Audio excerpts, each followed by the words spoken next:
How do we equip our families with a biblical worldview? How do we prepare the next generation for life? How do I grow in my walk with the Lord and in my marriage? If you wrestle with these questions, you are in the right place to find answers. Welcome to the Entrusting the Faith podcast. All right, welcome to the Entrusting the Faith podcast. I am your host, Eric Rutherford, and today I'm excited to introduce you to my guest. We're going to call her Liz today. And part of the reason for that is she has created Aravis Productions, which is a YouTube channel for really communicating the gospel and gospel truth to Muslims. And so part of that work is here in the U.S. Part of it, she has conversations with people outside of the U.S. And so just for sensitivity and some security reasons, we're just going to call her Liz today. So Liz, welcome to the show. Thanks. It's good to be here, Eric. I appreciate it. Oh, it's my pleasure. Now, let me just kind of ask because your YouTube channel, Aravis Productions, and just then launched, which is exciting. And then sort of part of that is the 5 Pillars of Christianity web series. So what is that? Sure. I have listened to a lot of authors and I've been doing a lot of research and reading, and Fouad Masri kind of laid out there are 5 pillars of Islam that all Muslims follow, and it's very, very important to their faith. And I saw this as he kind of came up with it. It's a great bridge to get Muslims to understand what we believe too. And so I thought, every time anyone searches for the 5 pillars, the only thing that comes up is Islam. And so I wanted there to be a Christian. I wanted to hack Google's SEO essentially. And that's search engine optimization for all your listeners out there. I love it. I love that, to try and give people looking for information on the 5 pillars of Islam that maybe Google will at least put you in the search engine. Yeah. I love that. So what prompted you to start this? And it could be just this channel, or even if you want to go into, reaching cross-culturally, anything you want to share with that. I have been interested in the world ever since I was a kid. I always loved to study maps. And then in high school, I was the head cook for a while at an Arab restaurant, and just fascinated by the culture and my boss, and I made that my minor in college was Middle Eastern studies, and got some opportunities to study abroad and live over there. And just get to meet Muslim friends. They're so wonderful. They're so loving, so hospitable. I learned more about what the Bible, how the Bible views hospitality, is still practiced today in Muslim cultures and Arab cultures all over the Middle East. And it's just beautiful to see. So just getting to learn more about the culture. And honestly, the Arab culture today is very similar to the Arab culture, to the culture in the Middle East during Jesus's day. It still is. There are a lot of similarities to it. And the honor-shame paradigm is key for me to really open up a broader understanding of the scriptures. That is neat. That's very insightful too. Would you just elaborate just a touch on that honor-shame idea and what that looks like? Because I know here in the West, we don't usually think of that, although with cancel culture and other things, it seems to be becoming a little more, we're becoming more familiar with it. But would you elaborate just a bit on that? Sure. Honor-shame culture says that honor is the most important thing to have, and you avoid shame at all costs. And to be shamed says not just that you did something wrong, like in guilt innocence culture, but that you are wrong as a person and as an identity. And so it's a completely different way of looking at life. It's communal. It's goodness, how to describe it. It's just, actually, to follow Jesus' example, there's a really good parable I can actually tell you that'll explain honor-shame perfectly. So, a father and his two sons were working in the field, and the father goes to his eldest son and says, "Son, get me a drink of water. I'm really thirsty." And the son says, "No, father, we're working. We're busy. We got to keep working." and he did not get his father a drink of water. So then the father went to the younger son and said, "Son, please get me a drink of water. I'm really thirsty." And the son said, "Oh, sure, father, I'll get that in no time." But he never did. But then the older son changes his mind. He goes and gets his father a drink of water. And so the question is, which son is the more honorable son? What do you think? You're putting me on the spot. I am. So I would say on your own show. I know that's so dastardly. No, I would say the one who got the water for his father. Right. That's what Jesus would say too. However, it's actually the wrong answer. The more honorable son is the one that did not shame his father to his face. So the younger son who said, "Of course, father, I will get that for you." That is the more honorable son because he did not insult his father to his face. Wow. That is, wow. Paradigm shifting. Like for us, it is so hard for us to understand and comprehend an honor shame culture because it's completely backwards from what we want it to be. Wow. Now, do you see that translate into how, so let's just call people who move here, or whether it's to go to school here from the Mideast, Northern Africa, people who have moved here permanently.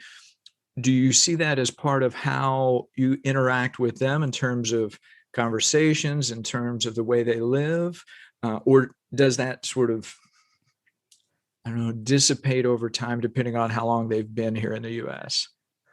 That's a good question.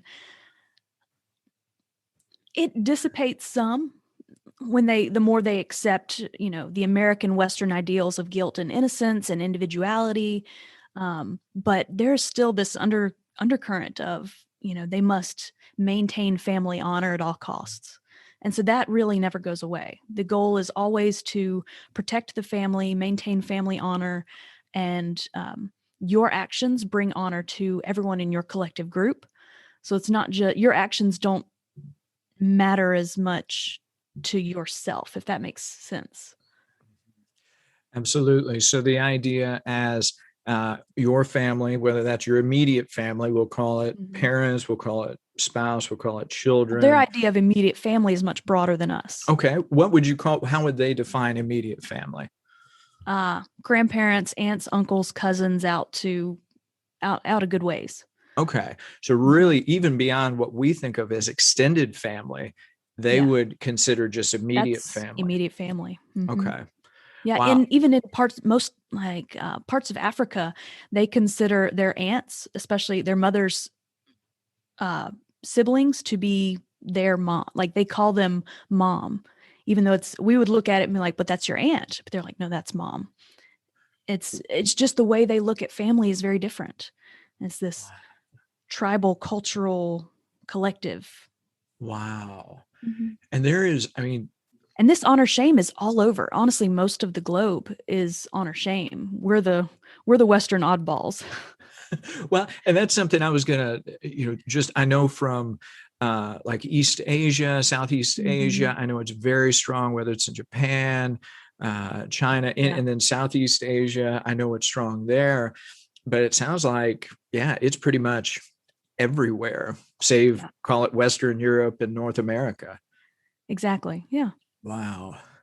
Now, so that's good to know, because that's like one of those things, whether you're in the US, but especially if we travel overseas, if we have interactions with people overseas, those are important things to know. So what kinds of conversational landmines should we avoid? Like, there are some things you just don't know ahead of time that can cause untold grief. So what are a couple of those things that we should know?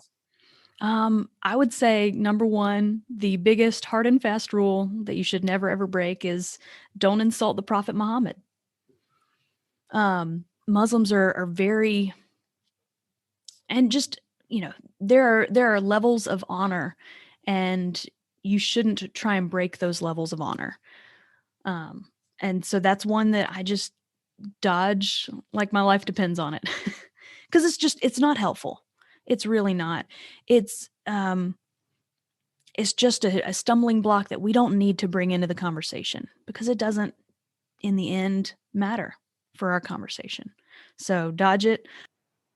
I normally say something like, yes, he was a very successful military leader, or something along those lines. If they just force you and they're like, well, what do you think about the Prophet Muhammad? Well, he was very successful at uniting all the tribes. He was very successful at that. But then I just try and quickly ask them a question as well. What do you think about Jesus? Or what do you think about, we don't want to score political points. That's not why we're having these conversations, because those don't matter. What matters is eternity. So just try and keep that focus in your head and you'll be all right. I like that. That's true. And so, do Muslims talk a lot about their faith in terms of how they, Absolutely. Versus, we'll call it Western Christians who don't always? Yes, absolutely. For them, it is shameful if they don't talk about their faith all the time. Islam is a complete system. It encompasses religion, politics, government. Everything in their lives is structured around their faith. What time they wake up every morning, what time they eat their meals, when they go to bed, everything is structured around Islam and their faith. And so it is very weird when they meet Westerners and they have no idea. They think that we're just atheists because we never talk about what we believe. And they think we're ashamed of our faith because we don't say what we believe. We're not always talking about who we serve. And so we must be ashamed of it. Wow. So it sounds like having spiritual conversations with Muslims, asking them questions about Islam, about their faith. So we just need to say, hey, I really don't know a lot about Islam. I'm a Christian. I don't, would you tell me what you believe? Can we just sort of, Absolutely. Absolutely. Wow. My favorite one is to ask people what they believe or what their biggest festivals are. And so they'll tell you about Ramadan, and there are two Eids, which are festivals. One is Eid al-Fitr, which marks the end of Ramadan and the month of fasting. And another is the Greater Eid, the most important festival. It would be similar. It's like Christians. It's honestly like Christmas in America, is how big it's built up, and you buy gifts, and it's a big 3 or 4 day celebration. And that commemorates the time that Abraham took his son onto the mountain to sacrifice him to the Lord, and the Lord provided a ram in his place. And it's like, oh, look at that. There's the gospel. And so, I, that's my favorite thing. I'm like, well, tell me about what you believe. It's like, we have that same story, but do you know the end of that story? And the end is Jesus came to be the sacrifice. He is the lamb that God provided to save us all from our sins, to redeem us from our shame. And so, I will say in those, they usually say that Abraham's son was Ishmael and not Isaac. Don't name the son, just say Abraham's son and just keep going. Again, politics, just keep it focused on getting to Jesus and you'll be all right. Oh, that's cool. And if you want, there's a Fuad Masri with the Crescent Project, which is actually based in Nashville now. They have a pamphlet, a booklet that goes through this whole explanation, and it is wonderful. I'll have to check that out. We'll have to get that in the show notes as well, because that would be helpful just to learn how to have those conversations with Muslims. Now, like your videos that you are putting together, who is the audience for those? I originally made them for a Muslim audience. I lived in the Middle East, and I have a lot of good friends that I just love dearly. And honestly, I kind of got tired of them telling me the same old wrong things every time every time I told them what I believed, they told me what they believed. And, I heard the same 5 myths or misconceptions that their imams and their teachers had been telling them, but that are totally wrong. And there's just so much proof. So So I want to do the 5 pillars of Christianity, but before I get there, I've had to dispel some myths first. So the myths are that, the Bible has been corrupted. And that's this first video that I just produced. Because if they think the Bible's corrupted, they're not going to listen to anything else you say, because that wall is stopping them. So, but there's so much evidence. Atheists have been trying to prove that the Bible's been corrupted for hundreds of years, and they keep failing. And so it's just so easy. And so I hate that it's been such a popular myth in the Muslim world for this long. I like that you're able to address something specifically with each video, and that you're able to answer a question that many have just assumed is real, right. But it's not. You're using, let's look at history, let's look at archaeology, let's look at logic, and let's kind of back into that. Is this a true statement? Right. Have you had much interaction with a conversation like this with Muslims, in terms of, pointing things out like this to them, or having, informational conversations, or even anything like that? I was just curious if what responses you've received. Sure. Usually, I actually was sharing with a friend, a brother of a good friend of mine, and he is actually an imam, so a Muslim pastor. And I brought up some of these points, and he didn't really know how to handle it. He was very shocked and just kind of didn't have an answer. So he quickly changed the subject and moved on to a different topic. But a lot of times, this is very new and dangerous information to them, because it means that their teachers have been lying to them.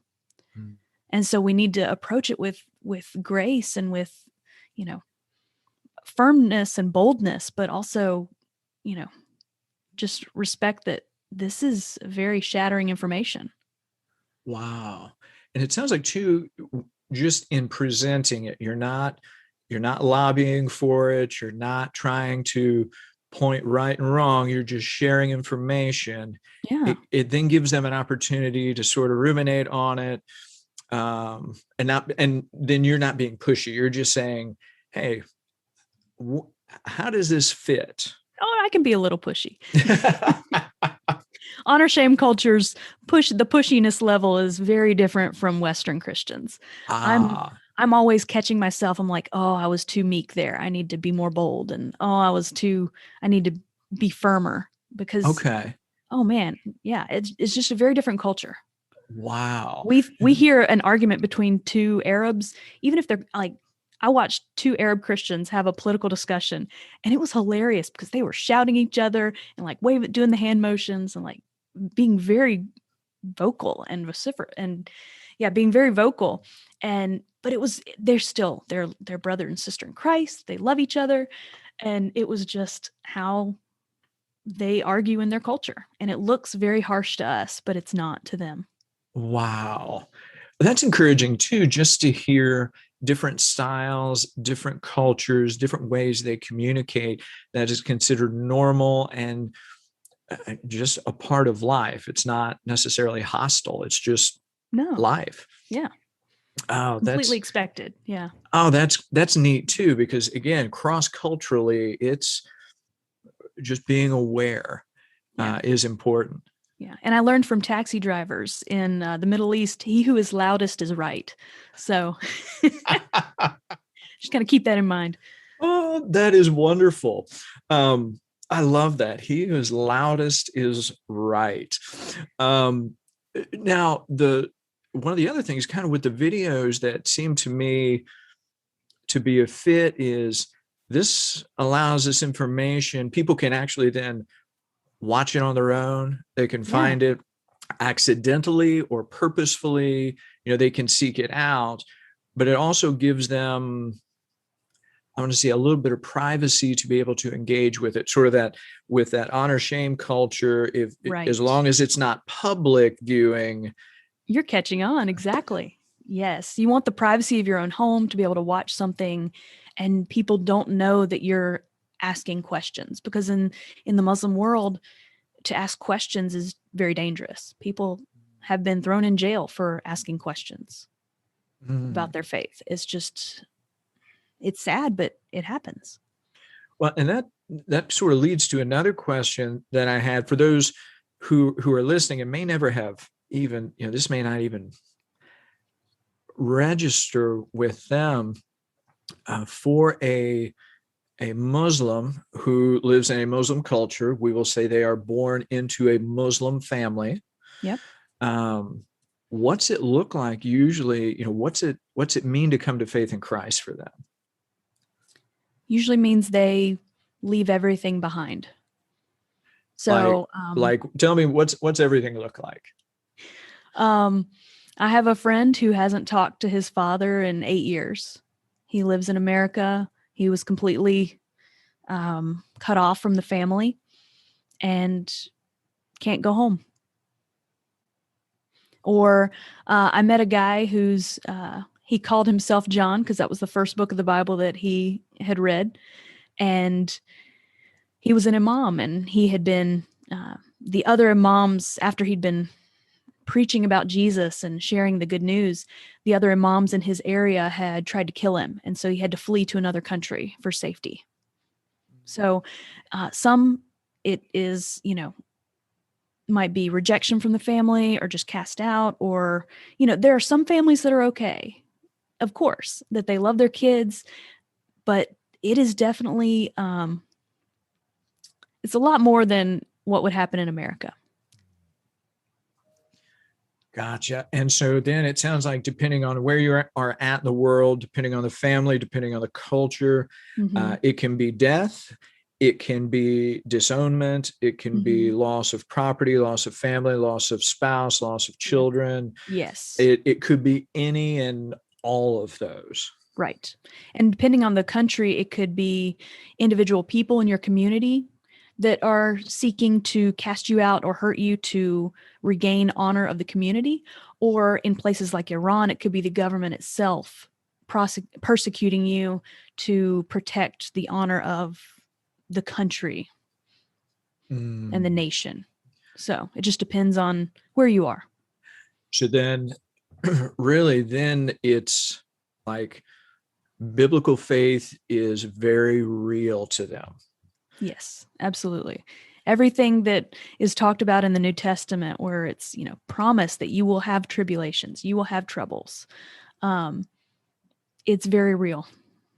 Yeah. There's no, I'm a Christian and my life is going to be perfect now and I have no problems at all. That doesn't exist. And they don't wear the t-shirts. They don't have the bumper stickers. Right. Oh, yeah. No bumper stickers. Yeah. But that's good to know, because I think it puts our faith in perspective. Yes. It really We're does. very much an aberration throughout all of Christian history. We are. And it's, even though, if you look at the United States, we call ourselves Christian. We're not. We have that history. We have many cultural Christian things. There are many believers here, but most of the people in the U.S. do not have a biblical worldview, but we call ourselves Christian. Yeah. So, whereas biblical literacy is, I think I heard on the radio, like at 6% right now in America. Wow. Some really bad number. Wow. So, yeah. But they would culturally, even whether they are devout or not, they would still call themselves Muslim. Who? Is that? Oh, I'm sorry. Overseas, if they are Muslim, whether they are, or do you find that many of them are devout, or is it like a hit and miss thing? Sort of like similar to America, like 20/80. Okay. And it depends. I mean, it depends on where you are. Some countries, they are culturally Muslim and they've never seen a Quran in their life. Okay. Other countries, they might go to prayer every Friday if they're men. Or, when you get into the more devout, then the women will go to prayer 5 times a day. So it just depends on where you are and who you're talking to. But and it depends on which branch of Islam and all the details. But for someone to walk away from Islam and become a believer, Mm-hmm. Regardless, there is a cost, regardless of where they're at in these cultures. Mm-hmm. Some more severe than others, but still there is a cost. There's definitely a cost. Wow. Yeah. So when's the next video coming out? Do you know? Well, you don't have to have a hard date. I'm just throwing it out there. I just recruited some help. So I'm hoping that I can get it done this month, maybe 2 months. The next one's going to be a little bit longer.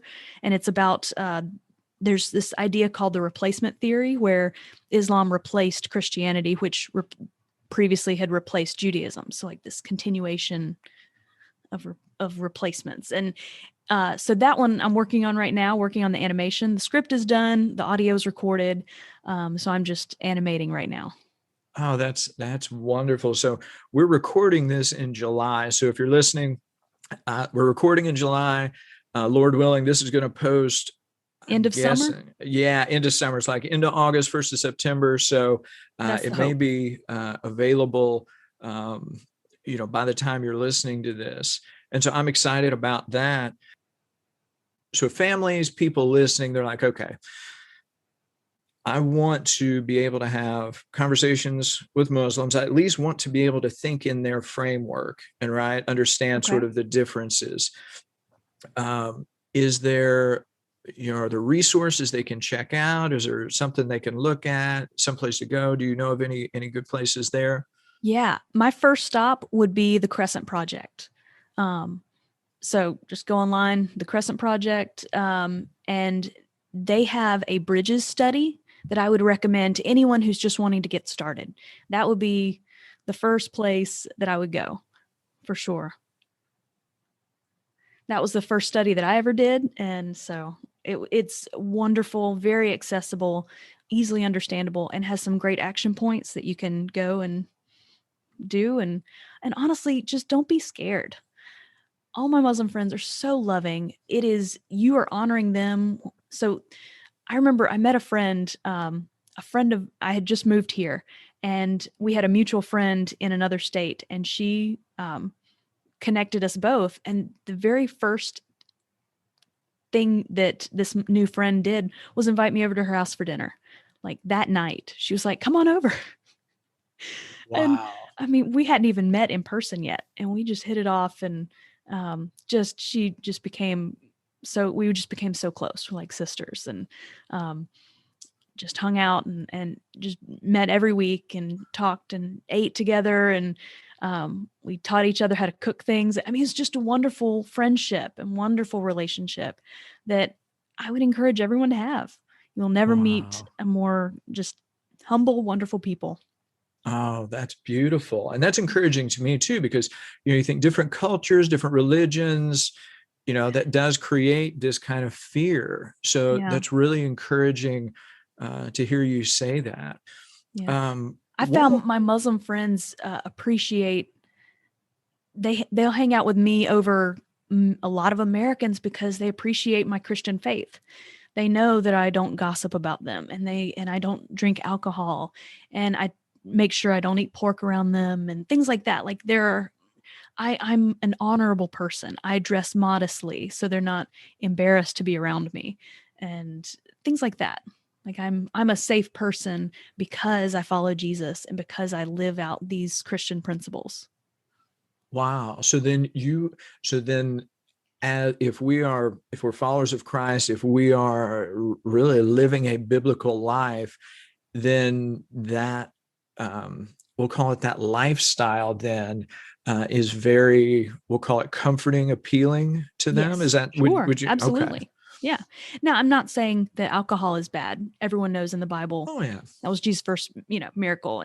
And, Peter had the vision and take and kill and eat. So pork is totally fine too. But just to honor my Muslim friends, I don't partake in those things around them. Mm-hmm. Just to honor them and to respect them.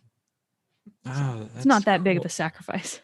No, especially to be able to build relationships and really ultimately, Lord willing, be able to, to be an influence on them for Christ. Yeah. One of my things that I always do is I make sure and pray for my friends. I had a friend tell me, she came to church with me once, and it was a Sunday where the pastor told everyone to get into groups of 2 and 3 and pray for these specific topics.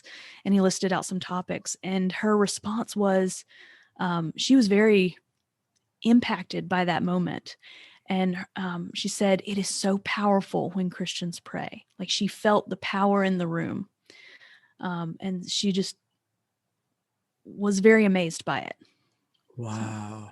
Now, do you pray for her in person? Like sit Absolutely. down and just say, hey, can I pray for you today? And then, I mean, we were coming back from breakfast once, and she was telling me about her aunt who was in the ICU, very, very sick. And she was driving, and I was like, well, do you mind if I pray for her? And she kind of gave me a funny look, side eye, at the red light. But I just, in the car, just prayed for her aunt and prayed for her. And absolutely, just anytime. Because Muslims have to follow routine, and they have specific prayers that they're supposed to repeat. But Christians are called to pray without ceasing and to pray all the time. And so just say your prayers out loud. It's fine. They appreciate that. Oh, that's beautiful. Yeah. That is, and encouraging. I've got one more question for you, because I'm also trying to make sure that everybody listening, that we're all sort of tracking together. So, Okay. and now this one wasn't on our list. So, who do Muslims say Jesus was or Jesus is? They say that Jesus was the perfect prophet, that he was sent from God to the Christian people. He did many miracles. He was rejected by the Jews, and that God saved him from execution and changed Judas to look like Jesus, and then Judas went on the cross in his place. And that Jesus is now in heaven with God and will come at the end of days to defeat the false Messiah, so the Antichrist essentially, and establish peace on earth.